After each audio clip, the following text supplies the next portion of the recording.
Якутия, 27 января на календаре. Катерина Винокурова, Руслан Чиров. Просыпаемся вместе с вами в этот четверг. Сегодня мы вас познакомим с жительницей Хангаласского улуса Евдокией Павловой, которая в качестве личного транспорта использует ездовых собак. Ну, а также мы вам расскажем о тонкостях работы с квадрокоптером. А еще поделимся секретами полезной и вкусной каши, а также узнаем о премьерах этого четверга в кинотеатрах.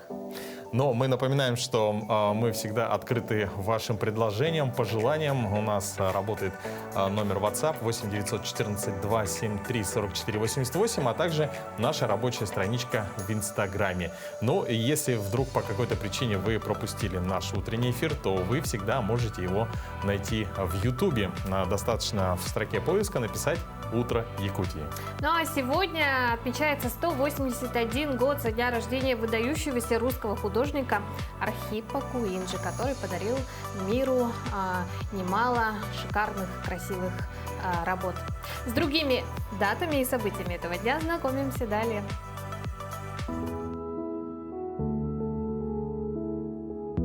На календаре 27 января, четверг. Сегодня день полного освобождения Ленинграда от фашистской блокады. Международный день памяти жертв Холокоста. По народному календарю Нина – обряды скотины. Свое первоначальное название день получил в честь святой Нины. Так звали грузинскую царицу, которая в IV веке вела в своей стране христианство. Вторая часть названия происходит из русского обычая обихаживать в этот день домашний скот. Выходя на улицу, подмечали приметы. Если деревья покрывались инеем, это предвещало тепло, а вот белые облака сулили стужу. Если в морозный день шел снег, ждали потепления. А если на закате появлялся столб солнечного света, наоборот, готовились к морозам. Этот день в истории. С благословения царя Александра I в июле 1819 года из Кронштадта стартовала первая русская антарктическая экспедиция. Через 6 месяцев после отплытия, 27 января 1820 года, заветная Антарктида наконец показалась первооткрывателем. Плавание продолжалось 750 дней, были открыты 28 островов в южных морях и неизвестный до того берег материка. 98 лет назад в этот день в Москве открыт мавзолей Ленина. За 1,5 месяца мавзолей посетило свыше 100 тысяч человек. Сегодня день снятия блокады Ленинграда. 18 января 1943 года силами Ленинградского и Волховского фронтов блокада была прорвана, а 27 января 1944 года блокада была окончательно снята. В этот день, в 1945 году, в ходе наступления советских войск был освобожден крупнейший фашистский лагерь массового уничтожения Освенцим, немецкое название Аушвиц, находившийся на территории Польши. В результате были освобождены несколько тысяч заключенных. В 1967 году, 27 января, космос был объявлен достоянием всего человечества. В этот день был подписан межправительственный документ «Договор о принципах деятельности государств по исследованию и использованию космического пространства, включая Луну и другие небесные тела», ставший основой международного космического права.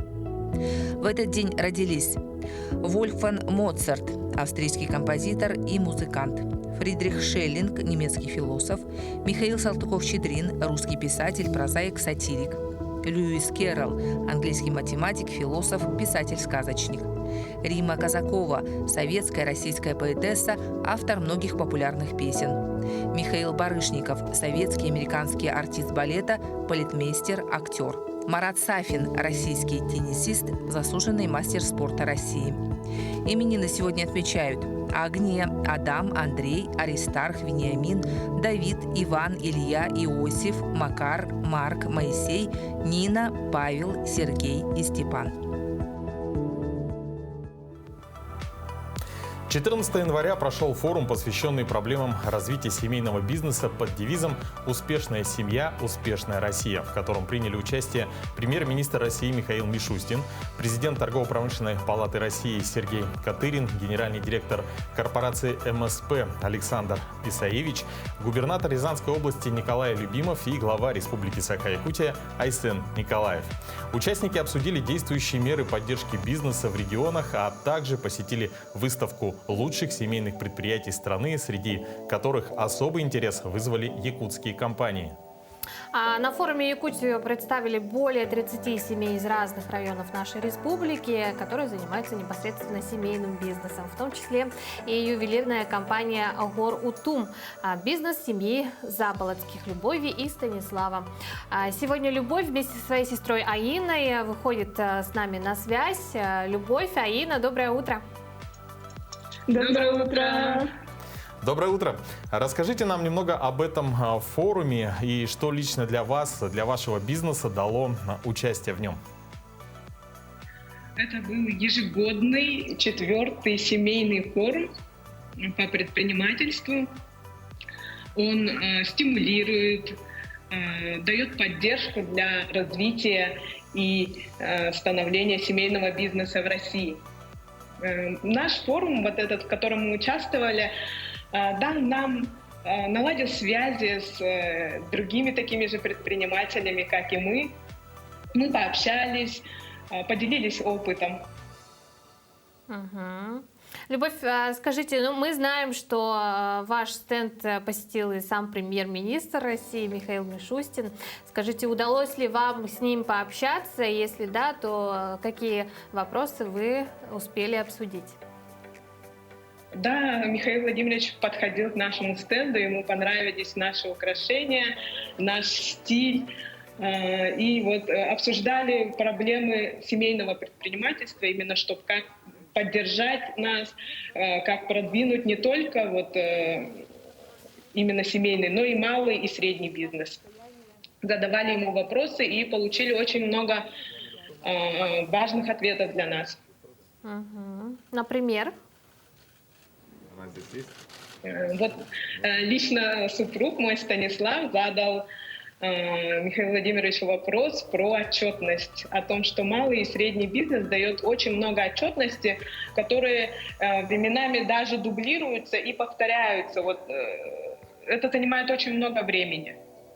И Михаил Владимирович ответил, что как раз таки вводится сейчас экспериментальный такой вот проект о упрощении и отмене некоторых отчетов.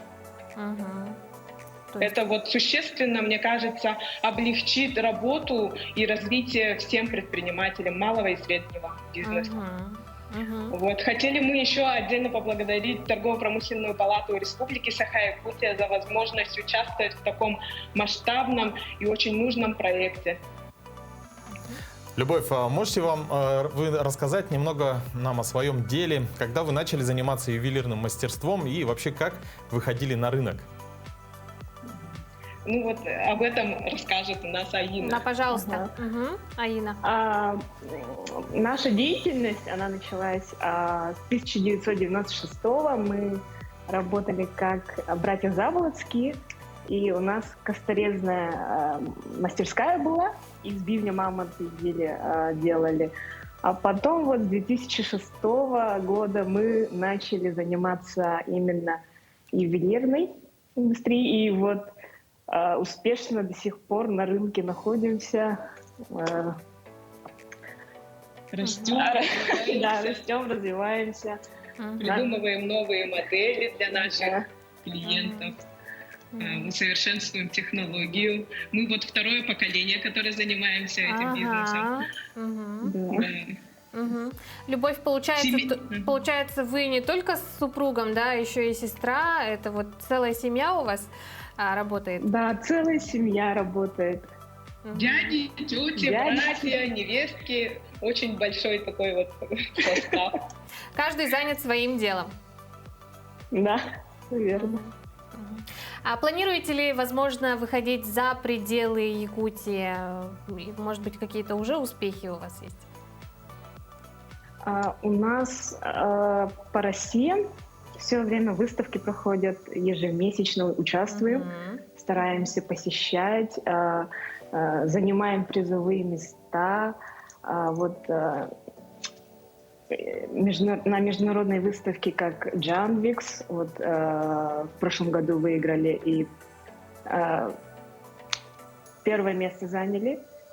Гарнитур назывался «Стоюк о земле Лонхо». Очень красивое наше изделие, придумала наша сестра Екатерина Яковлева, наш дизайнер. И то есть постоянно участвуем, да.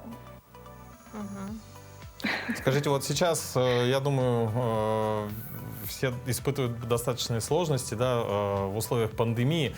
Были ли у вас какие-то проблемы, как вы с ними справились? Что-то внесло новое вот эти вот условия пандемийные?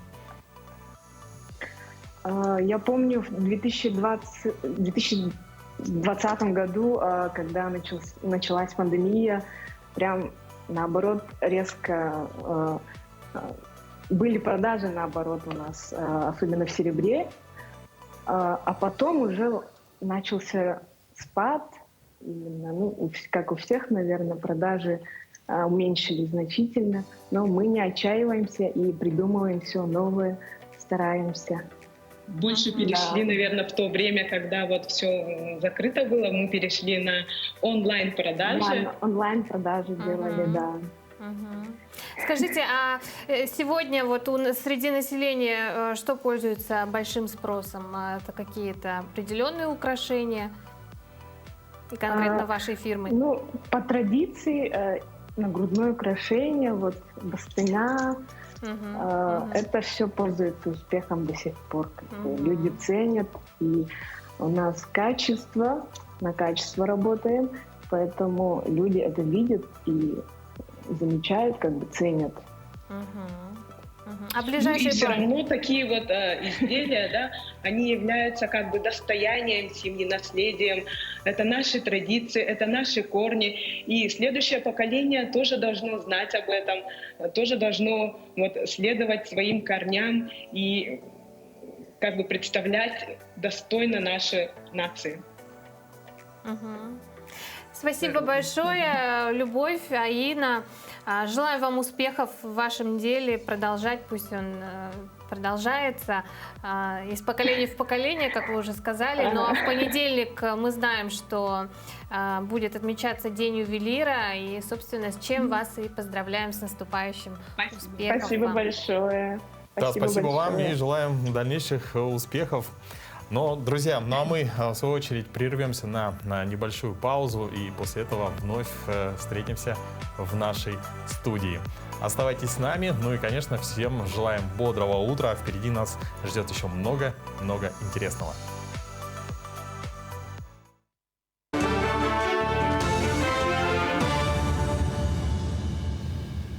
Доброе утро, вы смотрите новости. Пенсионный фонд с середины января начал перечислять новые выплаты по мерам поддержки, переданным с этого года из органов социальной защиты населения. Отделение Почты России и другие почтовые организации приступили к поставке 15 января. Банки начали зачисление средств 17 января. В республике в январе меры социальной поддержки, переданные из соцзащиты в ПФР, получат более 7 тысяч граждан. До февраля пособие и компенсации получат все, кому они ранее уже были назначены или выплачивались органами социальной защиты. В феврале средства будут выплачиваться только по новым назначениям, то есть тем, кто обратился за мерами поддержки в пенсионный фонд и центры госуслуг в январе и феврале. С марта перечисление средств вернется к обычному графику, согласно которому пособие за предыдущий месяц выплачивается в новом месяце.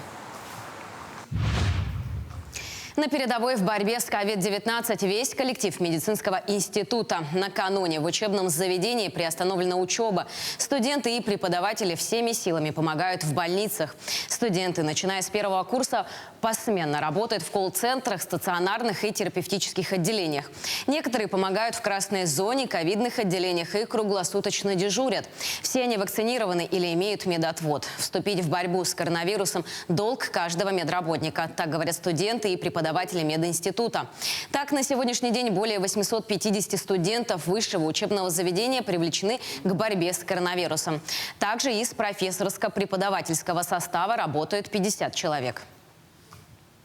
Если к концу той недели у нас было 722 привлеченных студента, то на сегодняшний день 853 студента привлечены на эту борьбу. Но часть из них проходит как практика, дальше как волонтерство.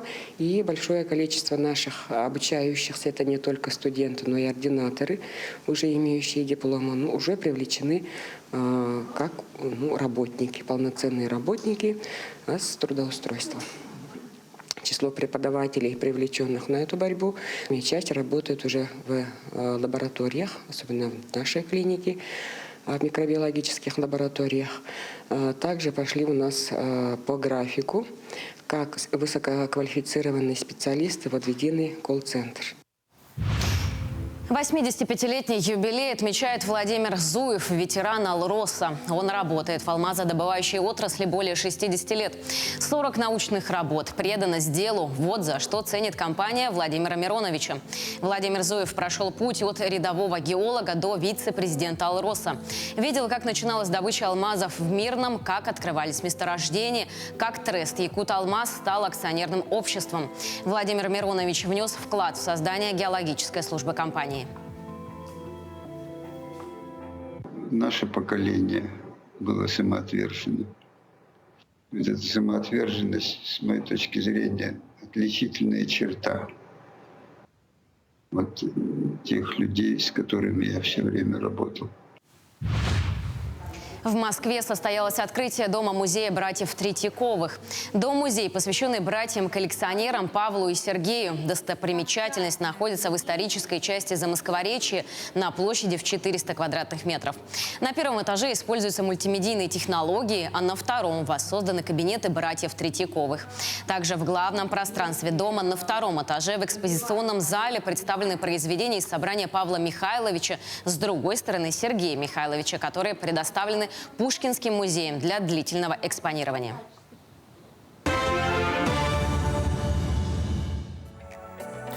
Доброе утро всем, кто к нам присоединился. Это «Утро Якутии» на каналах Якутия-24 и НВК Саха. Сегодня 27 января. Катерина Винокурова, Руслан Ачиров в студии.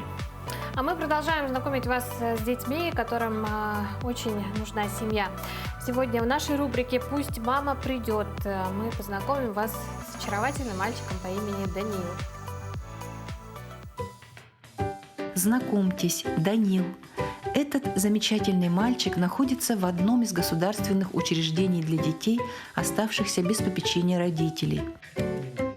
Данилке 3 года и 3 месяца. Да, он у нас очень активный мальчик, ага. Любит петь песенки, ага. Да, это дедушка-бабушка, да? Ага. Он у нас самостоятельно одевается, обувается, кушает. Активная речь быстро у него развивается. Ага.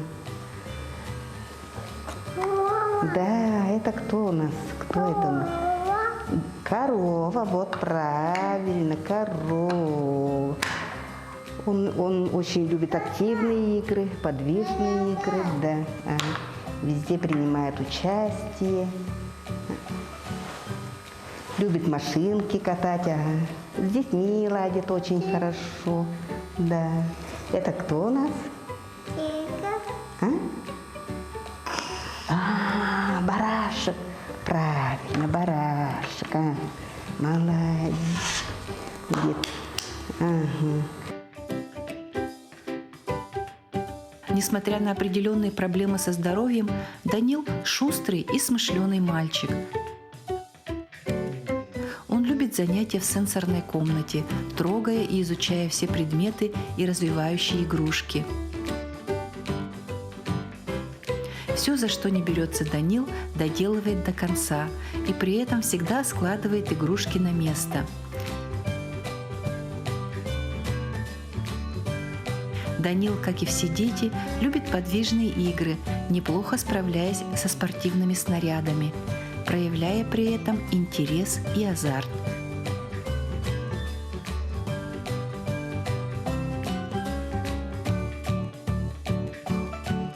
Мы очень надеемся, что Данил обретет семью.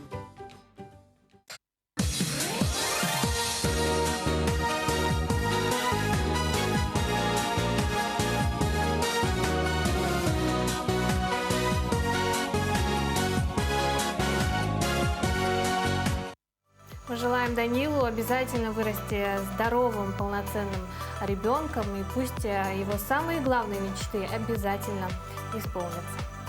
Руслан, все мы знаем, что ты заядлый автомобилист, ты везде и всюду перемещаешься на машине и зимой, и летом. А вот героиня нашего следующего сюжета использует очень доступный и весьма экологичный транспорт. Действительно, Евдокия Павлова и на работу, и на охоту старается ездить на своих ездовых собаках. Меня зовут Евдокия Павлова. Я занимаюсь ездовым спортом, охотой, собаководством и вообще ветеринарный врач. По профессии ветеринарный врач. А еще Евдокия – хозяйка своей стаи, которая состоит из 4 взрослых собак и 1 щенка. Самого старшего зовут Мохсо, порода восточно-сибирская лайка. Он родом из Татинского улуса. Далее идет хаски Халк, которого подобрали в городе Покровске. У Халка есть пара, тоже хаски по кличке Фея Звездочка. Она прибыла из Москвы. Самые младшие в стае – Мойто и Майя, дети Мохсо. Хороший мальчик, хорош. Преданные глазки наши, голубые. Очень эмоциональная у них мордочка. Все собаки пока что, кроме Майи, являются ездовыми. Бегу в упряжке их обучала лично сама Евдокия. Но, как правило, при катании по деревне Евдокия запрягает только хаски, так как их порода считается ездовой. Лайки присоединяются к упряжке во время охоты. Вот когда собаки трогаются, такая бешеная скорость набирает. Иногда бывает, собаки набирают до 30 км в час. Ну, когда налегке, когда пробегают, да, легкая упряжка, 2 собаки или 4, они набирают бешеную скорость. И тут прям из души такой прям крик вырывается, зов предков. Я не знаю, что это. Ездит Евдокия на 2 санях, специальных ездовых нартах для собачьих упряжек. У меня есть 2 нарты. Вот это вот традиционная нарта. Она сделана по заказу. Ее делают по старинке, чтобы ни без единого гвоздя, без единого шурупа. Для кратковременных или быстрых передвижений я использую современную нарту. Она сделана из профиля, специальный пластик, вот этот якорь, тормоз. Она более легкая, маневренная. Вот видите, я стою. Она вот более такая подвижная, поэтому ей легко управлять, маневрировать. В будни Евдокия на собачьей упряжке может съездить по рабочим вызовам внутри села и по пути покатать местную детвору. Также стая активизируется в охотничий сезон. С ними хорошо добывать боровую дичь.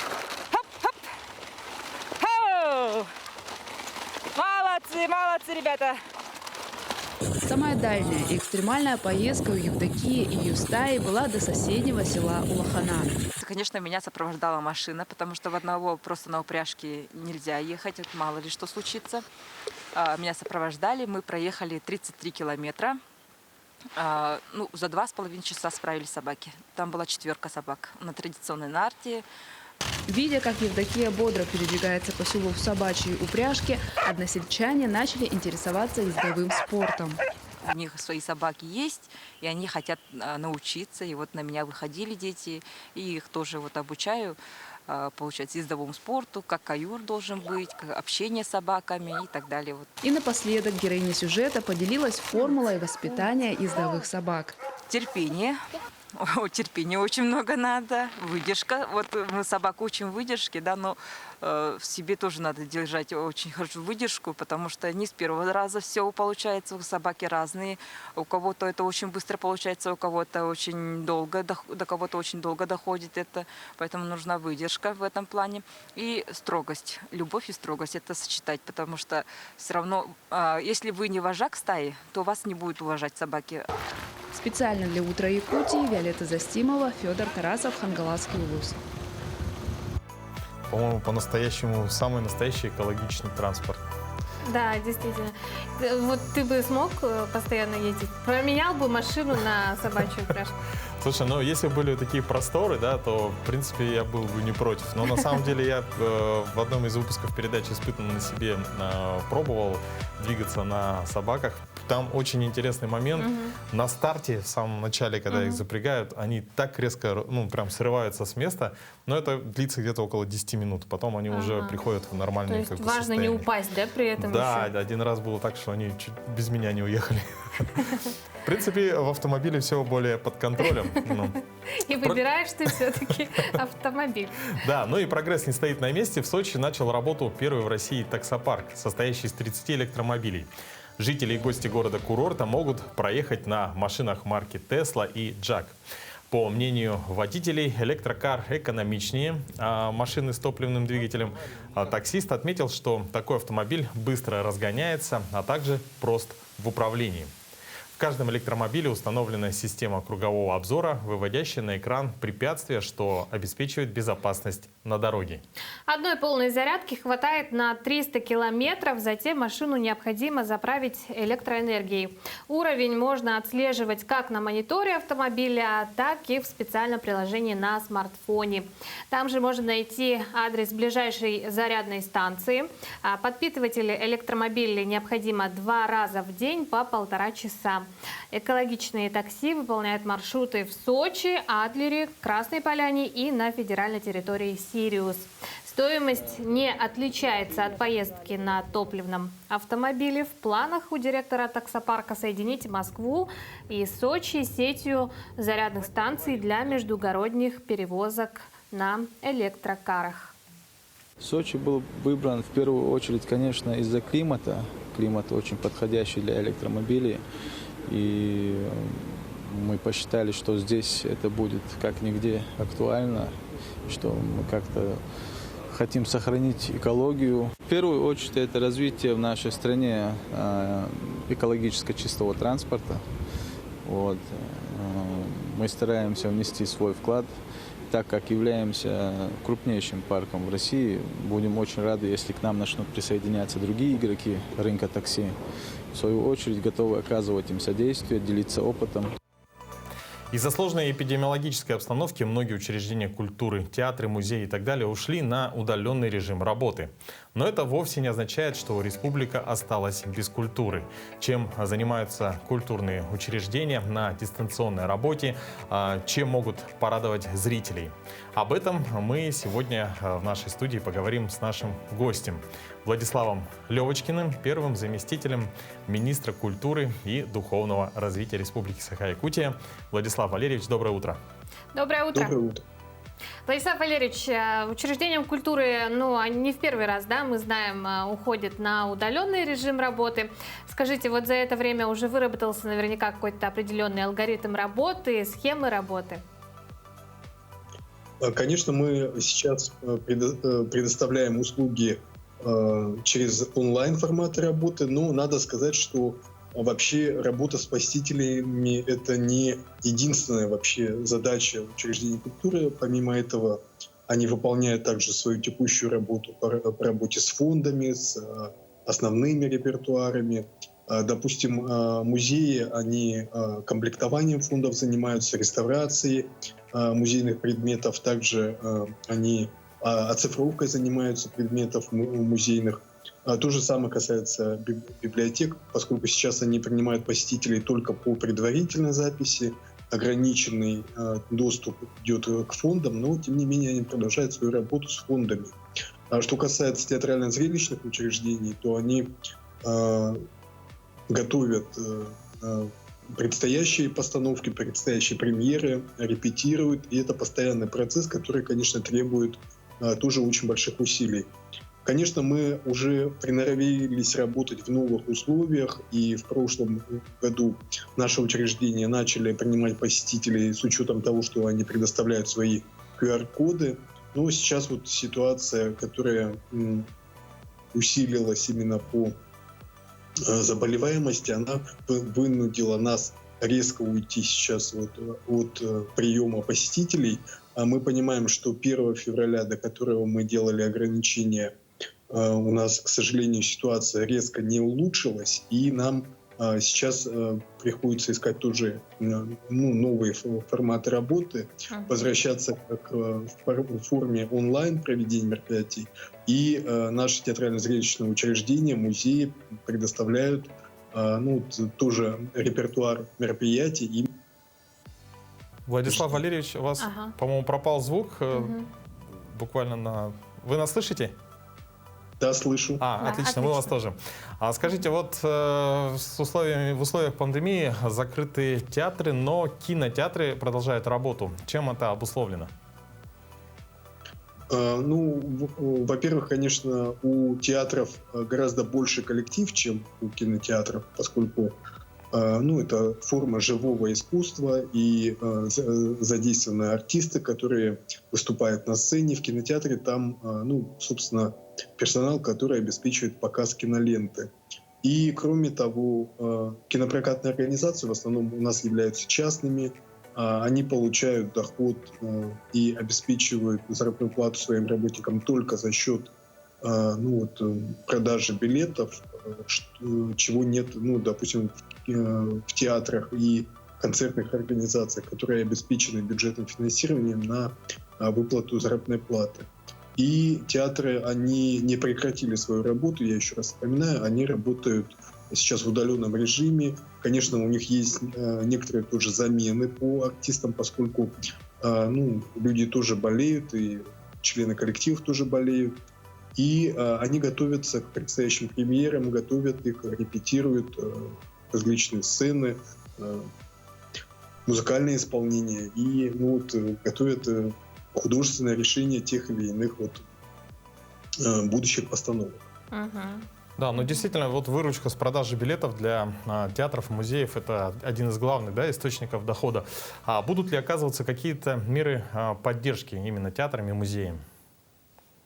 В 2019 году оказывалась такая поддержка. Кредитные организации предоставили льготные, невозвращаемые кредиты нашим организациям. И надо сказать, что это существенная была помощь. В целом наши учреждения республики получили порядка 130 миллионов рублей именно в форме такой невозвращаемой поддержки, если они выполняют определенные условия.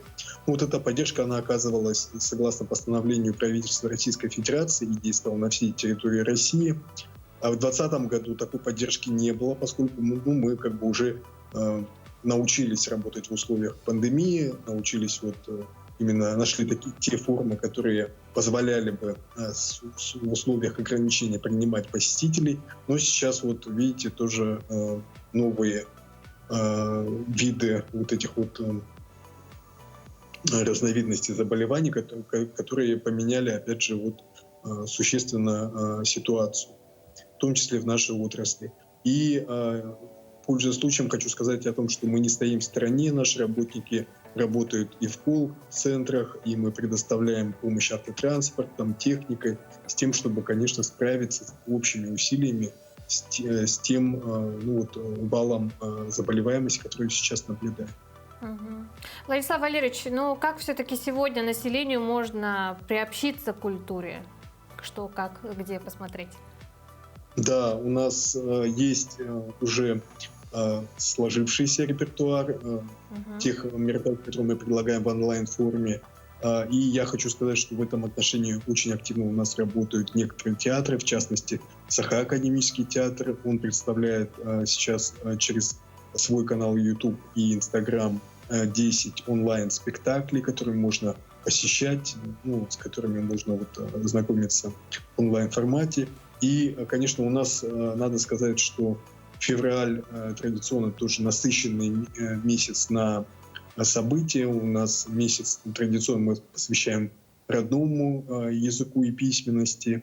Кроме этого, у нас нынешний год, вы знаете, объявлен годом культурного наследия народов России. И в этом отношении мы тоже готовим интересные формы работы, конечно, с учетом того, что у нас усиливается эпидемиологическая ситуация, мы будем предлагать также обширные форматы онлайн мероприятий. Да, Владислав Валерьевич, спасибо вам большое за очень обширную информацию. И мы надеемся, что скоро уже вся эта ситуация с пандемией улучшится. И желаем вам успехов в работе. Спасибо. Спасибо. Что ж, ну а как мы уже сказали, пока самым доступным культурным досугом для нас остаются кинотеатры. Напоминаем, что сеансы возможны при заполняемости зала не более 50%, а также вход в кинотеатры возможен только при предъявлении QR-кода. Да, если он у вас есть, то можно сходить в кино. А что нам там покажут, расскажет наш коллега Александр Хавренко. Александр, доброе утро. Доброе утро, коллеги! Кинотеатры обновили свой репертуарный план. Давайте же узнаем, что на этой неделе нам покажут на большом экране. Новый криминальный детектив с участием Чарли Хэннема и Мэла Гибсона. Голливуд в шоке. Алистер Пинч, эксцентричная звезда одного из самых популярных шоу, подозревается в убийстве собственной жены. На этом фоне интерес к шоу с участием Пинча подскакивает. Для расследования дела студийные боссы нанимают бывшего полицейского Чарли Вальда.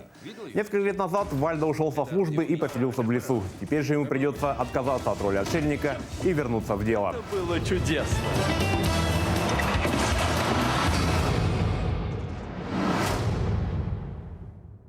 Любовь как бестселлер. Молодой и скромный английский писатель узнает, что его сдержанный личный опус вдруг стал феноменальным бестселлером в Мексике и привлек к нему толпы поклонниц.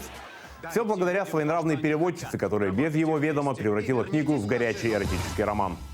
Горе-творцам не остается ничего, кроме как отправиться в совместный тур по стране, выпустив на свободу все свои потаенные чувства друг к другу.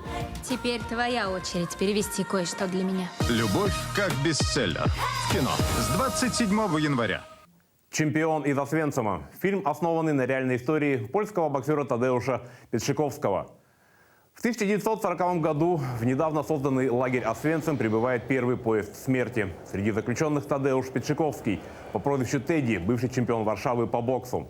Узнав об этом заключенном, офицеры лагеря ради забавы устраивают бои заключенных на ринге, где цена поражения – смерть. Делая большие ставки на Тадеуша, администрация лагеря становится более к нему благосклонной. И, пользуясь этим, боксер помогает выживать остальным заключенным, а заодно готовит сопротивление.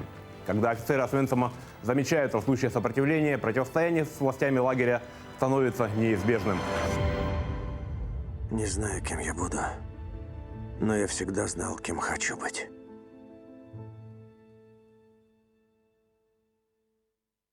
А для маленьких любителей мультфильмов в кинотеатрах начался мультик «Мы монстры 2».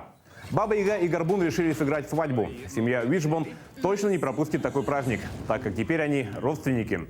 Но как раз во время церемонии немолодую пару влюбленных похищает девочка Стар, обладающая сверхчеловеческими способностями.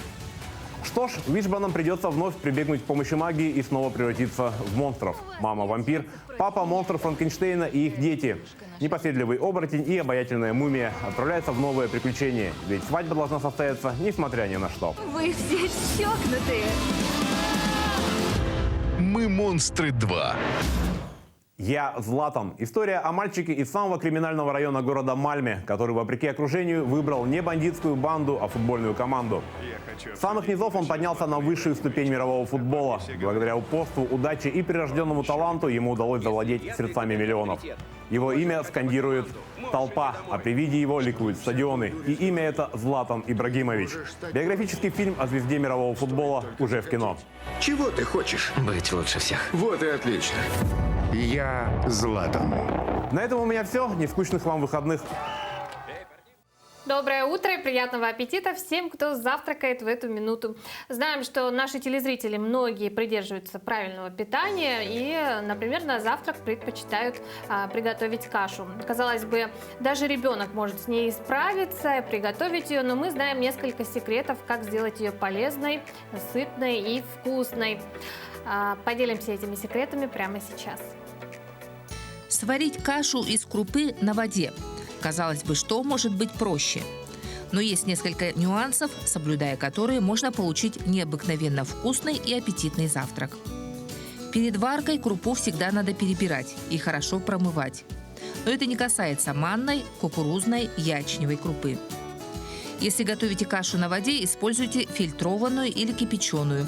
Ведь каша, приготовленная на воде из-под крана, вберет в себя металлический привкус или неприятный запах хлорки. Если замачивать крупу перед готовкой, то процесс варки минимизируется. Ведь чем меньше подвергать тепловой обработке крупу, тем больше в ней сохраняется питательной ценности. Сушка на сухой сковороде, прокаливание круп перед приготовлением блюд улучшает вкус каши, облегчает переваривание и повышает питательную ценность.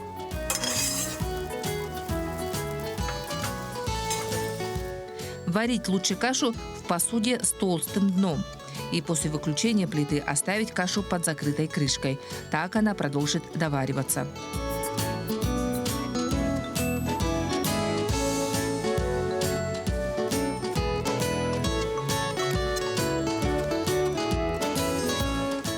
Если добавить масло в крупу при варке, это поможет смягчить жесткую воду и придаст каждому зернышку способность отталкивать воду, не допуская разваривания изнутри. Приятного аппетита! Да, мы присоединяемся к пожеланиям приятного аппетита. Мы напоминаем, что у нас есть WhatsApp номер 8 914 273 44 88, куда в том числе вы можете даже посылать идеи для сюжетов, какие-то полезные лайфхаки и так далее. Ну а мы все сделаем для вас. Да, ну а далее мы прервемся совсем ненадолго и продолжим знакомить вас и просыпаться.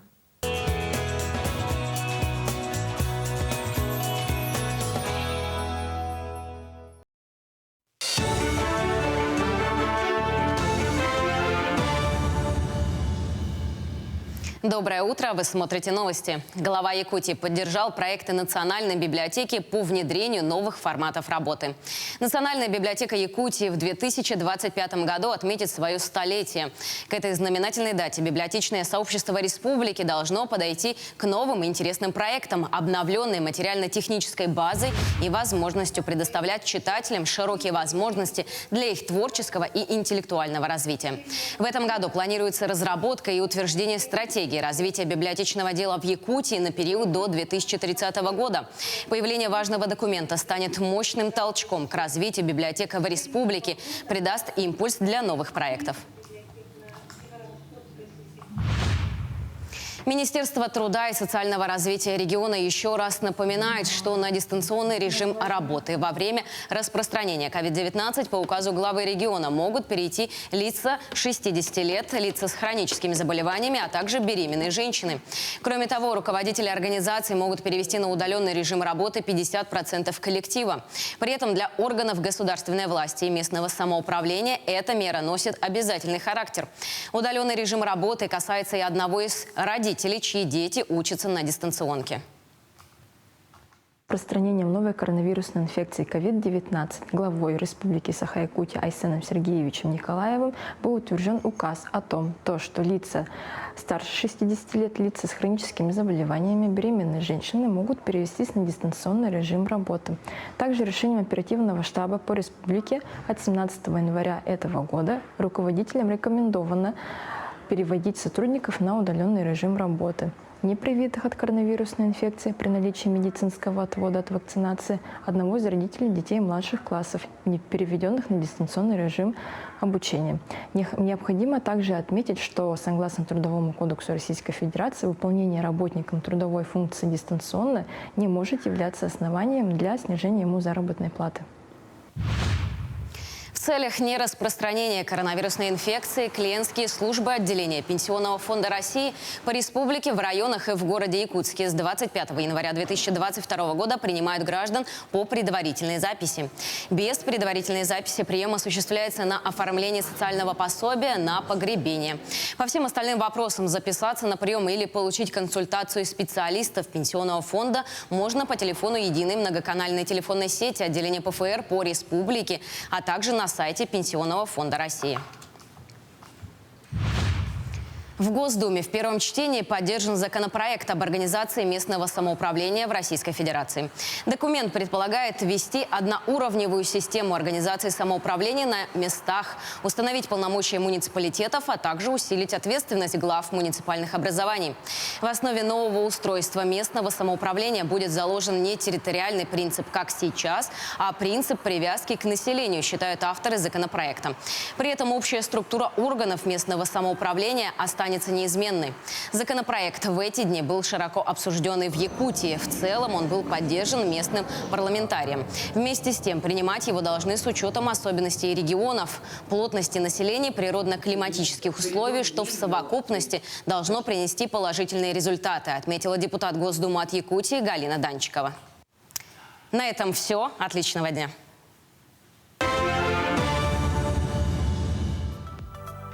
Спасибо, Валерия. И всем, кто к нам присоединился, мы желаем доброго утра. Это «Утро Якутии» на каналах Якутия-24 и НВК Саха.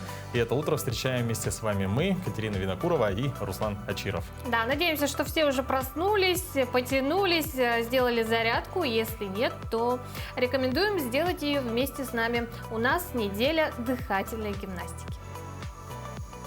Доброе утро. Сегодня я вам покажу дыхательные упражнения, рекомендованные для людей, перенесших коронавирусную инфекцию.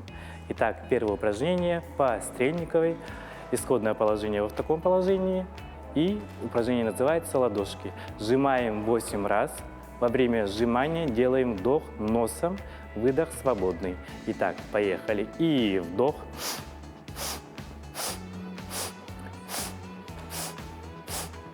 Восемь раз, повтор 4 раза. Следующее упражнение. Ладони в таком вот положении и называется «Обними плечи». То есть 8 раз вдох и поехали. И вдох.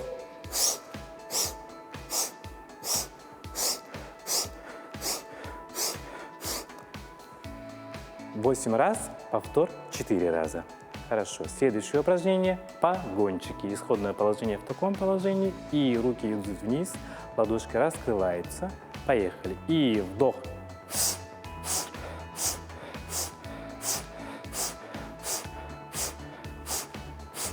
8 раз, повтор 4 раза. Следующее упражнение.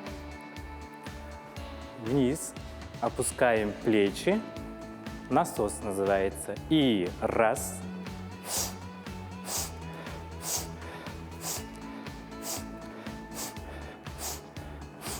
Также 4 раза подхода. Следующее упражнение – кошечка. То есть исходное положение, руки в таком положении. И вдох, вдох. Поехали. И вдох.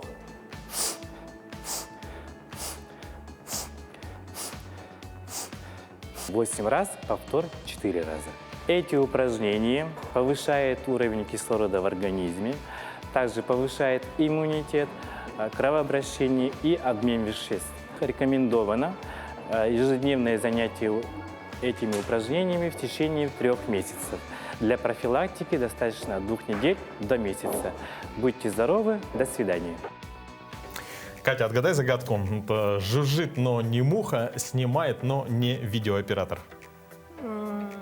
Жужжит, но не муха, да, но снимает, да? Но не Пусть видеооператор. будет Карлсон с видеокамерой. Ну, ты практически угадала. На самом деле это квадрокоптер, либо дрон. Ну, а в следующем сюжете я вам расскажу, как можно не только эксплуатировать дрон в зимних условиях, но и что нужно сделать для того, чтобы полеты были законными. Квадрокоптеры или дроны уже достаточно давно вошли в нашу жизнь. Для кого-то они ассоциируются с игрушкой, но на деле представляют из себя достаточно полезные устройства, которые позволяют не только снимать красивые видео, но и помогают спасательным и техническим службам в их ежедневной работе. Во-первых, после покупки дрона вам необходимо его зарегистрировать с помощью сайта госуслуги в разделе «Учет беспилотных гражданских воздушных судов с максимальной взлетной массой от 0,25 до 30 килограмм. После заполнения формы и отправки фотографий дрона вам придет регистрационный номер, который необходимо нанести на квадрокоптер. После этого можно запускать дрон в воздух. Ну а чтобы запустить дрон зимой, его нужно утеплить. Самый простой способ следующий. Самое главное, это при утеплении при утеплении дрона это закрыть все вентиляционные отверстия. Да, через которым будет поступать холодный воздух. Да? Получается, закрываем для этого вот эти дырки. Это обычный бумажный скотч. Обычный бумажный скотч. Почему бумажный? Он впитывает влагу. Этим он хорош. Например, если вы будете, например, использовать обычный этот целлофановый скотч, он у вас со временем отлетит, а бумажный скотч он у вас будет держаться очень хорошо. Друзья, сейчас мы утеплили коптер и можем перейти уже к практике. Непосредственно выйдем на улицу. Чтобы было еще красивее и эпичнее, мы с вами отправимся на прекрасные Ленские столбы.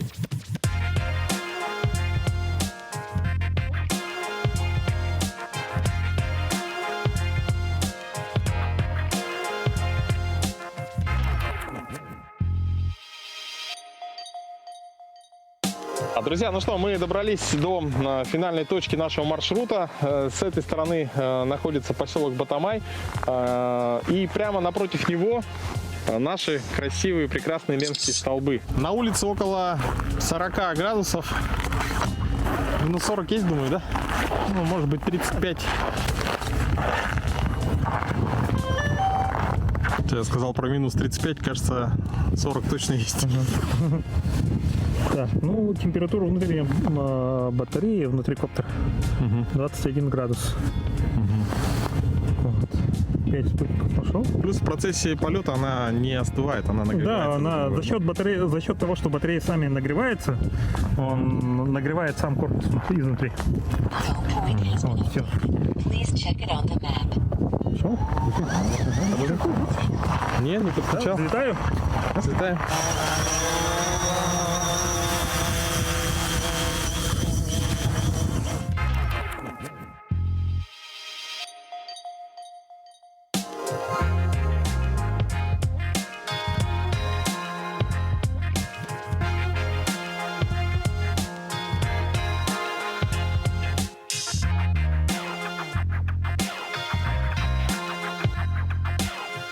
Ну а сегодня вечером в передаче «Испытано на себе» мы с вами поговорим более подробно на эту тему, и вы узнаете еще об одном виде дронов.